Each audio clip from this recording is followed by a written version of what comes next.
Finland has long been accustomed to thinking about security in practical, unsentimental terms.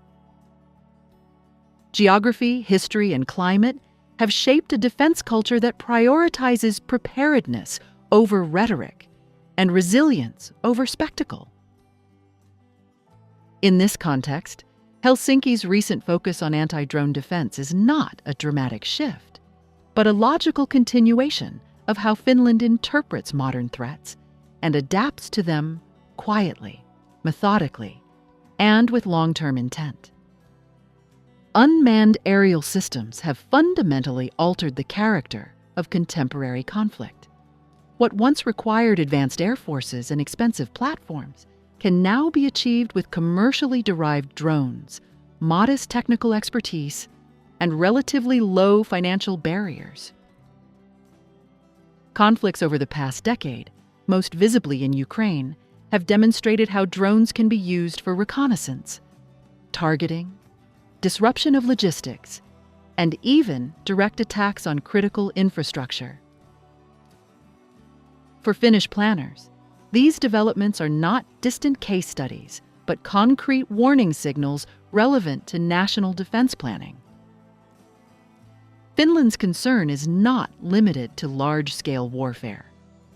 The concept of hybrid warfare, which blends military pressure with cyber operations, information influence, sabotage, and ambiguity, is particularly relevant to a country with a long border, dispersed population centers, and highly networked infrastructure.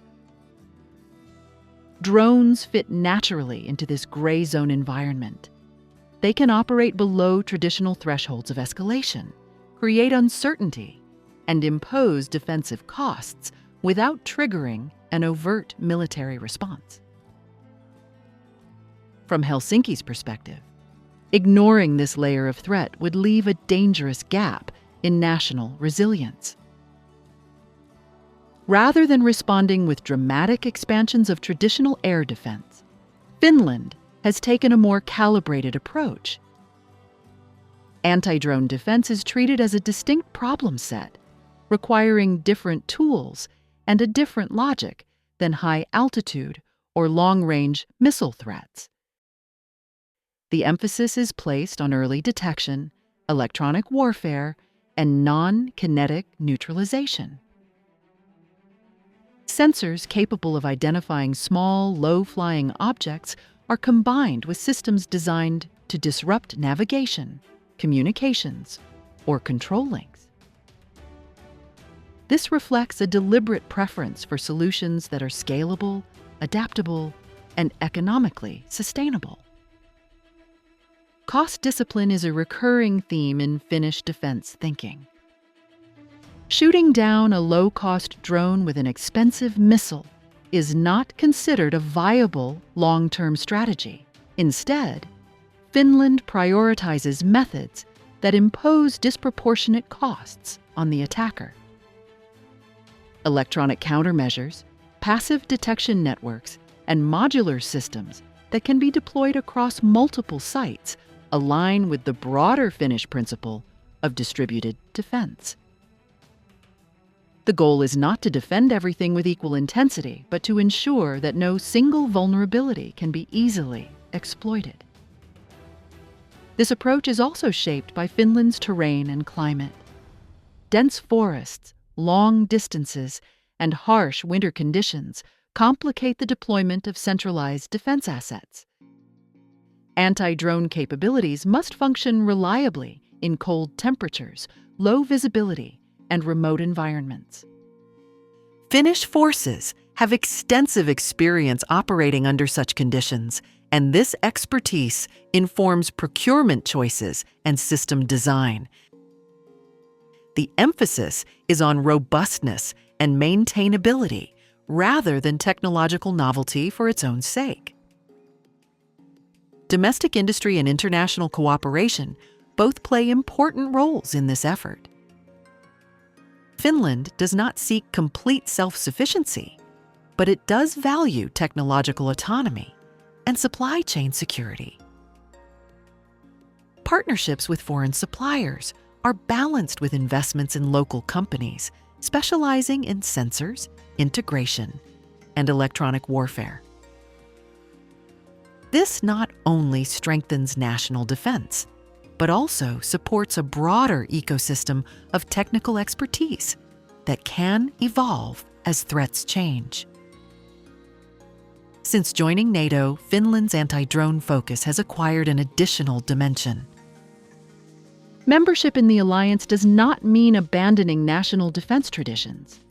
Rather, it provides a framework in which those traditions can contribute to collective security. Anti-drone defense is an area where Finland offers practical value. Experience with dispersed defense, operating in austere environments, and integrating civilian resilience with military planning are all assets within NATO's broader deterrence posture. Importantly, Finnish officials are careful to frame these developments in non-provocative terms. The narrative is consistently defensive. Anti-drone measures are presented as insurance against instability, not preparation for aggression. This tone resonates with the Finnish public, which generally supports strong national defense but remains wary of unnecessary escalation. Opinion surveys and public debate suggest a broad consensus. Security investments are acceptable when they are transparent, proportionate, and clearly linked to real risks. There is, of course, discussion about costs and priorities. Increased defense spending inevitably competes with other public needs, and citizens expect accountability. The acquisition of advanced fighter aircraft and participation in NATO structures have already expanded the defense budget, making efficiency even more important. Anti-drone systems, because they are relatively modest in scale compared to major platforms, are often viewed as a sensible complement rather than an excessive burden.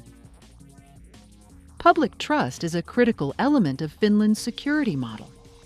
The country's comprehensive security concept relies on cooperation between military institutions, civil authorities, private companies, and citizens. Protecting energy networks, communications infrastructure, and transportation hubs from drone-based disruption is not only a military task, but a societal one. Clear communication about risks and countermeasures helps maintain this trust and reinforces social cohesion, which Finland considers a strategic asset in its own right. From a strategic perspective, the value of anti-drone defense lies less in dramatic moments of interception and more in its deterrent effect. By reducing the likelihood that drones can be used effectively in hybrid scenarios, Finland raises the threshold for coercion. Potential adversaries must account for a defense environment in which low-cost tools no longer guarantee low-cost results. This does not eliminate risk, but it reshapes the calculus of escalation in Finland's favor. Ultimately, Finland's investment in anti-drone defense reflects a broader philosophy. Security is not achieved through sudden reactions or symbolic gestures, but through steady adaptation to evolving realities.